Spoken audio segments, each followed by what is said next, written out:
Sahabat beriman yang dirahmati Allah, mungkin kita semua sering mendengar ungkapan rezeki di tangan Allah Subhanahu wa Ta'ala. Maksudnya adalah Allah telah mengatur rezeki semua makhluk ciptaannya yang meliputi manusia dan hewan.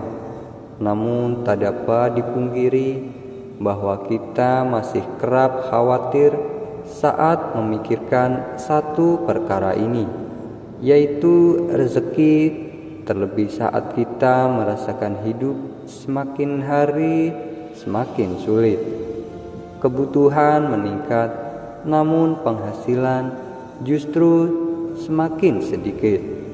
Ditambah beban hutang yang menghimpit diri kita, sebelum kita semakin memikirkan tentang hal itu, ada baiknya kita memahami dulu hakikat rezeki dari Allah Subhanahu wa Ta'ala. Dengan begitu kita akan lebih kuat dan tangguh jalani hidup ini yang tak akan pernah terlepas dari berbagai cobaan.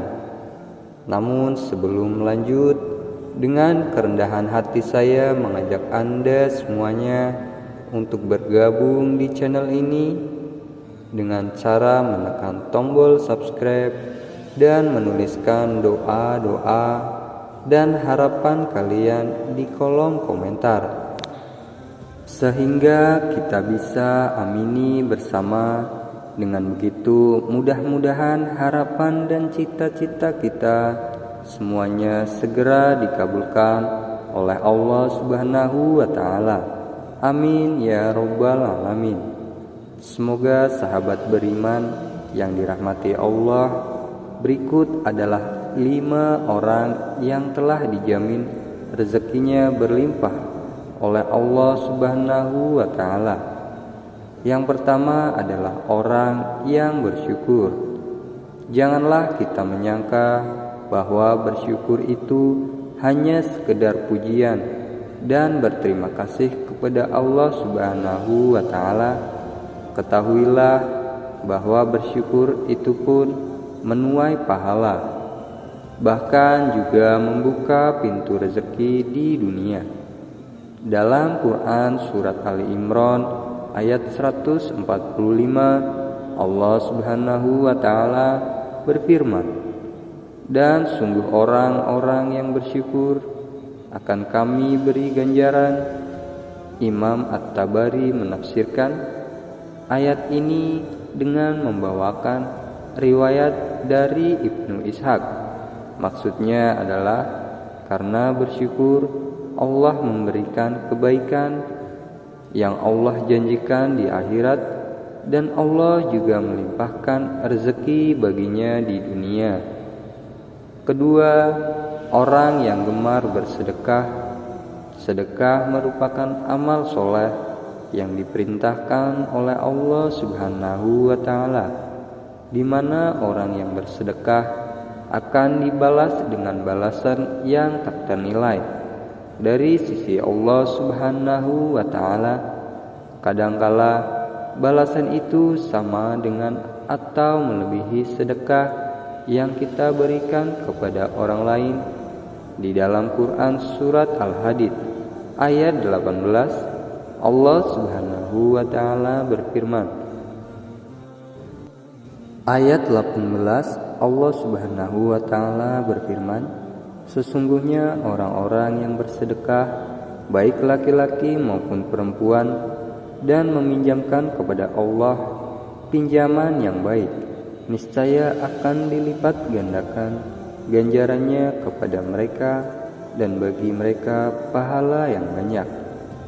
Lalu yang ketiga, orang yang gemar bersolawat. Malik berkata, "Wahai Rasulullah, sungguh saya telah memperbanyak bersolawat kepadamu, lalu seberapa banyak saya jadikan solawat saya padamu di dalam doa saya?" Rasulullah Shallallahu Alaihi Wasallam menjawab, "Terserah kamu." Ia berkata, "1/4." Beliau menjawab, "Silakan saja." dan jika kamu tambah, maka akan lebih baik. Saya berkata, bagaimana kalau setengahnya? Beliau menjawab, silakan saja, dan jika kamu tambah, maka akan lebih baik bagimu. Saya berkata, bagaimana kalau 2/3? Beliau menjawab, silahkan saja, dan jika kamu tambah, maka akan lebih baik. Kemudian saya berkata, akan saya tunjukkan sholawatku kepadamu pada semua waktu. Beliau menjawab, kalau begitu, maka akan dicukupkan semua keinginanmu dan dosamu akan diampuni. Yang keempat, orang yang gemar beristighfar dari Ali bin Abi Thalib berpesan, jika rezeki dari Allah terlambat, maka beristighfarlah kepada Allah dan mohonlah semoga Allah melapangkan rezekinya bagi Anda. Untuk Rasulullah Shallallahu Alaihi Wasallam bersabda, barang siapa memperbanyak istighfar, niscaya Allah mengubah setiap kesedihannya menjadi kegembiraannya. Allah Azza wa Jalla memberikan solusi dari setiap kesempitannya atau kesulitannya, dan Allah anugerahkan rezeki dari arah yang tiada disangka-sangkanya. Hadis riwayat Ahmad dan Al-Hakim. Kemudian yang kelima, sholat tahajud dan sholat duha. Sholat tahajud merupakan sholat yang sangat dianjurkan karena dikerjakan di waktu malam hari. Rasulullah Shallallahu Alaihi Wasallam kerap melakukan saat sholat malam ini yang menyimpan banyak anugerah. Di dalam surat Al-Isra ayat 79 menyebutkan bahwa orang yang melaksanakan sholat tahajud akan diangkat di tempat yang terpuji. Kemudian sholat duha selalu diidentikan dengan pembuka rezeki. Pengerjaan sholat ini memang di saat orang-orang sibuk bekerja, agar rezeki dimudahkan oleh Allah Subhanahu wa Ta'ala. Sudah sepantasnya kita istiqomah untuk melaksanakan sholat duha. Sahabat beriman yang dirahmati Allah Subhanahu wa Ta'ala, itulah 5 orang yang Allah janjikan rezeki yang berlimpah. Semoga kita semua termasuk di dalamnya. Rezeki sudah diatur oleh Allah Subhanahu wa Ta'ala. Jangan takut tertukar karena sudah ditakar. Ingin rezeki berlimpah, maka berdoa dan dekatilah Allah Subhanahu wa Ta'ala. Demikian yang bisa saya bagikan. Semoga bermanfaat untuk kita semua. Amin ya rabbal alamin. Wassalamualaikum warahmatullahi wabarakatuh.